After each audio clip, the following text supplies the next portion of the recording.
Hello, my name is Patrick Stewart. I am the CEO of the Library Foundation SD here in San Diego, and welcome to another edition of Overdue, series of conversations with civic leaders that are overdue. We're continuing our conversation about book bans and challenges to intellectual freedom today with Norma Chávez-Peterson. Thank you so much for joining us. Thank you, Patrick, for inviting me. Fantastic. Norma is an integral member of San Diego's civil rights community. She's the executive director of the ACLU of San Diego and Imperial counties, recognized as California's 79th District's Woman of the Year for 2017. Norma leads the ACLU's priorities such as criminal justice reform, police accountability, and immigrant rights. Norma, again, thank you for spending some time with us today. Thank you, Patrick. So we're having this conversation in the Shiley Special Events Suite in our beautiful downtown library, downtown San Diego Central Library, overlooking Petco Park and Coronado Bridge, and of course the beautiful downtown skyline. Seeing that we're in this beautiful library, why don't we start with hearing about what makes libraries so special for you? Libraries are amazing. I'll just say, I was born in Mexico, but I was raised in South Bay, San Diego. So National City, Chula Vista, San Isidro. I was raised by a single mother, immigrant mother. We were pretty low income, and I would say that libraries were my safe haven. My entire childhood and adult life. I do remember a particular story of, my mom was doing all she could, right, to provide all the basic necessities, but we didn't have a lot of resources. So we didn't have like an encyclopedia set at home and things like that.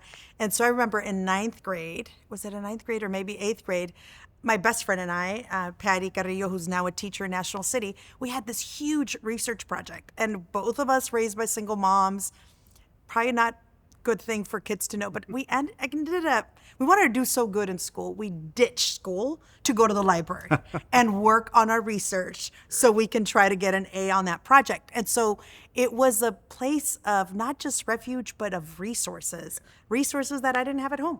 So what kind of grade did you get?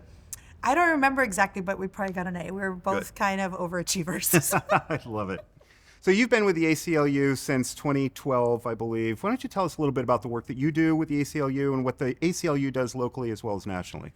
Perfect. Yes, I started at ACLU in 2012. ACLU, founded in 1920, is a 104-year-old nationwide organization with an ACLU presence in every single state, including Puerto Rico, right? So we actually have 54 affiliates. I have had the honor and privilege to lead our local office that is responsible for our work in San Diego and Imperial counties. And the ACLU's work is really fundamentally to do the work both in through the courts, right? Whether it's all the way up to the Supreme Court, but using both state and federal courts, as well as the legislative branch. So advocacy to push for civil rights and civil liberties through the legislative branch, both at local levels, and we're a membership organization. So we engage people in the process of making sure that they make their voice heard and hold elected officials accountable. And so that's the ACLU. It's been amazing for me to lead our local office where I really believe, I'm a community organizer, not a lawyer. So part of it has been evolving the ACLU to continue to sharpen the different advocacy tools that we have at our disposal to, advance our mission and vision. So that's the work of the ACLU. That's great, and I'm sure we're going to be talking a lot about advocacy here in a couple of minutes. I want to jump into our topic, and I want to run through a couple of numbers for us. We had the same conversation with Dr. Kim Fountain with the LGBT Center recently. We were talking a little bit more about what book bans mean to young people specifically. So I'm excited to unpack this from that perspective of advocacy and civil liberties. Last year, the American Library Association reported the highest number of book bans ever, over 4,200 unique titles that were challenged in 2023 compared to just over 1,800 2 years prior. 1,247 unique attempts to restrict or ban library materials and services in 2023. Last year, the number of titles targeting censorship at public libraries increased by 92% over the previous year. And we both know a significant number of the titles and challenges are books that about lived experiences from LGBTQIA plus individuals or BIPOC individuals. So Interested to learn from you, what does this rise in book bans and challenges mean as a challenge to intellectual freedom and our democracy as a whole? Yeah, no, thank you, Patrick, for that question. I'll say that throughout history, there's been different times when books have been banned. But I think what we're witnessing right now, what we're living through, is a period of complete backlash and retrenchment from all kind of the progress that we had made as a society, right? From different movements, whether it was a civil rights movement, when there was the women's right movement, you just name it. There's been lots of work over the last 50 years. And what we're experiencing now is an effort to go backwards, to really restrict access and the ability for people to access information, stories, narrative, knowledge, and other perspectives. And in terms of what this means for democracy, I think it completely undermines democracy. You know, at the core, if democracy is really about freedom of, especially freedom, our First Amendment right, freedom of expression, and freedom of, the press and freedom of ideas, book bans completely go at the core of undermining those freedoms. And so we're in a really dark time because we see what's happening across the country, especially in places like Florida and other places. And so for me, this is a dire moment for folks that believe in a multiracial, democratic society where we believe that people should have the right to, be free. At the end of the day, freedom, then book bans are completely contradictory to that idea. So, one of the things that I've noticed is that they're not just cultural bans, right? Sort of the Moms Against Liberty or Moms for Liberty or, school boards and things like that. What's really happening as well is this legislative component with this. It's, undermining our democracy in the courts, undermining our democracy at the ballot box. The legislative oversight, defunding of schools and libraries, threatening librarians' jobs, closing library districts. I understand that there's been over 500 pieces of legislation that have either been introduced or adopted, placing restrictions on these books and access to intellectual freedom. What concerns should we have that you see from the ACLU's perspective regarding these legislative tactics, this getting in there and legislating the lack of representation and the lack of access? We should be very concerned. I mean, and I think part of the challenge and also the opportunity is that these legislative fights come down to the state level or local level, right? So a lot of people are paying attention to what's happening politically in terms of our next president. And yes, that's obviously super important, but we need to really think about what's happening at the state legislative level and local school board levels, because that is where curriculum, whether or not books are allowed in school libraries, et cetera, come down to state policy or local school boards. And part of the challenge is that it's like we're playing whack-a-mole, right? Mm-hmm. We're like fighting one, fighting another. And I really think that at the end of the day, we need to counteract that. And ACLU can't do that alone.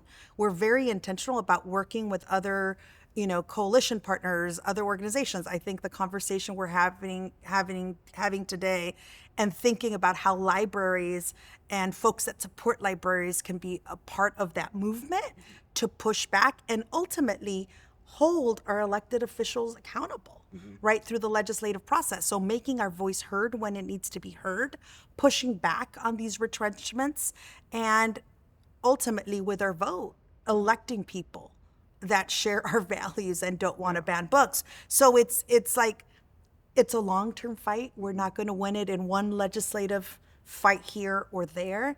We have to be very intentional about how to strengthen a network of organizations and community members that are going to push back at all levels and for the long haul. I hear that from a lot of people, particularly in the library world. They're taking a look at the entire national landscape and seeing what's going on. And they will say things like, it is a small, vocal minority, well-funded, well-organized minority that is creating sort of this ripple effect that we're seeing when it comes to restricting access. And those of us on this side, for example, we're not quite organized there yet. We're sort of, I think what a lot of people are seeing is that there still is a little bit of disorganization. The schools are handling this, or the libraries are handling that, or I'm not affected in one place, but you're affected, in another place. There's an interesting intersection, I think, and you and I were talking about this before, about the intersection of legislation and distribution. So the creation of work and then the legislation of the work. Can you talk a little bit about that? Yeah, definitely. So part of it is that I do think that on our side, in terms of folks that share our values about the importance of freedom of expression and freedom of ideas and access to the ideas, right, that are created in books, that many times we're compartmentalized and we're working on our own little issue. Is ACLU because we're, about everybody's rights, right? And everybody's freedoms. I feel like we work at the intersection of lots of different issues. But for example, in terms of how these bans then, or these legislative attacks then impact, distribution of ideas, we're seeing this across the board again, especially in other states where they're banning and attacking, for example, critical race theory, right?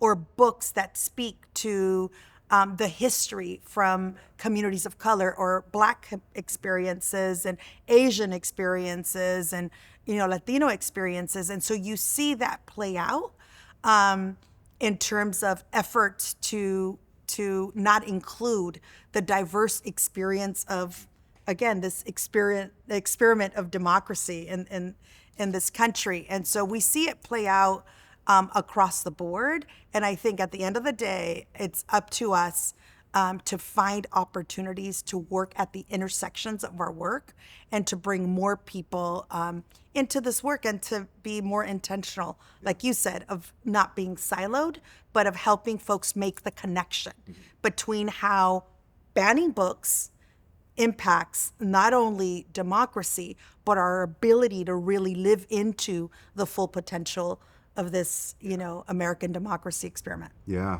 I hear you. I've heard you use the phrase access to books equals access to the Constitution.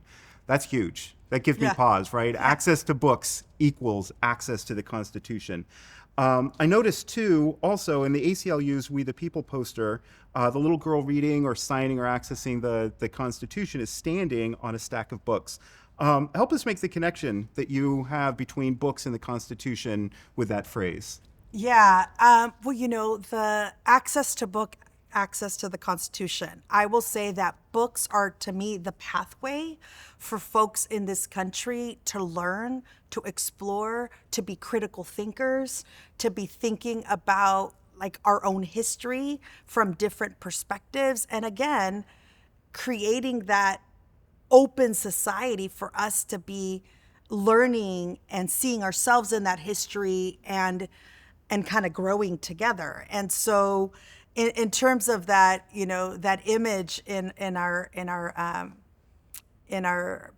poster, it was really intended to lift up the importance of especially children, because there's a little girl on that book having access to books, because knowledge is power, and knowledge has to be accessed by everyone so that people can then participate in democratic society. Yeah. So, and it seems like that's really kind of what some of this boils down to too. It's just the restriction of the access to power, right? And so those who have access have power. Those who do not have access do not have power and find themselves, sort of behind the democratic wall, so to speak. Yeah, I think a little bit about that image also, and about obviously one of the fundamental principles in our Constitution about First Amendment. And I think about, it's been said several times, it's not my quote. I know our former legal director used to say this often, that, the First Amendment is the oxygen of the democracy. And I think about the oxygen of if you just visualize what that means, it's our ability to breathe. It's our ability to be a democratic society. And so, wow, the oxygen of our society. That's amazing. So now it's time to do the work, right? Through the many lenses of the work that you do in the community and the ACLU does here in San Diego, what do you see as you and your organization's role in protecting intellectual freedom from the threat of these book bans? Well, our role is to defend the right of intellectual freedom and access to information for everyone, diverse perspectives. And I would say more than anything, our role is to advocate for those values and to do that, again, through our nationwide organization, to do what we need to do to fight through the courts, but also in state legislatures. And again, we live in a very diverse country. So whether it's Florida or another part of the country, our affiliate and our national office is there. Here in California, we're fortunate to live in a state where just this last year, Dr. Corey Jackson, Assemblymember Corey Jackson, helped to pass AB 1078, which is basically a bill that will ban book bans. Now, it just passed. I think our responsibility, both as ACLU and as folks that care about, free access to free information and books, is that we need to make sure that we oversee that law is applied across the state and that we monitor its implementation. As you mentioned, here in California, we're not legislatively or economically threatened, but to your point, we still do face challenges. Just recently, as recent as last year, a group challenged the Pride display at one of the San Diego Public Library branches, and the community turned out rather quickly, raised a lot of money and a lot of noise saying that this will not be tolerated. We also, through the support of the Library Foundation SD, we're able to encourage the San Diego Public Library's partnership with a few other large branches in providing a program called Books Unbanned, whereby we open our e-collection with those challenge titles, and they're available now to young people in some of those challenged areas, particularly in the South. Those are some things that we're doing organizationally to try to stave some of this off. But you mentioned, some of the things that we can do personally. What do library supporters need to take away from this conversation that they can do to be able to be a part of the challenge movement? Yeah, well, I gotta say, I'm excited to hear all of the wonderful and see all the wonderful things that your library are doing. I think library supporters, number one, should make sure that they vote and that they vote their values and that they get everybody in their own network of friends, family, neighbors to vote and to be informed voters in terms of who are these candidates, where do they stand on these issues of banning books, and then make sure that you participate in voting. I think that's super important. I also think that libraries, they are already a hub for civic participation and education. I know that at least for me, there's been several libraries that are my polling location on election day. And so continuing to make sure that libraries are that hub for civic participation, civic education, and that library supporters continue to participate, I think is one big thing that we can do.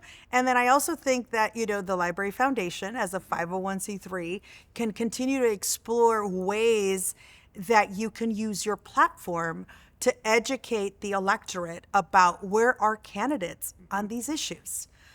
Where are they on banning books? So that you can, do a questionnaire and then educate those that are, visit your website or go to the library so people know. I think, a lot of folks, tune into the election just a couple weeks before.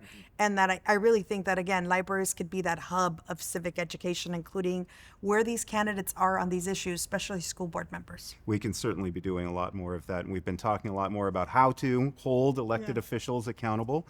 This has been wonderful getting a chance to chat with you about this. So at the library, before we wrap up here, at the library and the Library Foundation, we like to say that the library is more than just books, right? But books, clearly, part of the conversation we had, is central to who we are and what we do. Before we get done with the conversation with you, perhaps you can share 2 or 3 books that have been instrumental in your life, either personally or professionally. Sure, thanks for that question. I think one of my favorite books of all time, and I was a high school student, was Occupied America by Rodolfo Acuña. He's like the grandfather of Chicano studies. And that was the first book that a college student gave me and really opened my eyes to a Chicana perspective to history. And that was in my teenage years when I was trying to figure out who am I and how do I fit into this tapestry of a country. And so that book book. Literally, it was like my little history Bible that I loved because I saw myself in it. So that's book number one. I think my second most favorite book is House of Mango Street by Sandra Cisneros. I think I read that maybe my first year in college, and I just remember seeing myself in that story. And there's something really powerful when you can see yourself in that story. And it was a Latina and on Mango Street dealing with issues of identity and just growing into who she was going to be. And so that's the second book.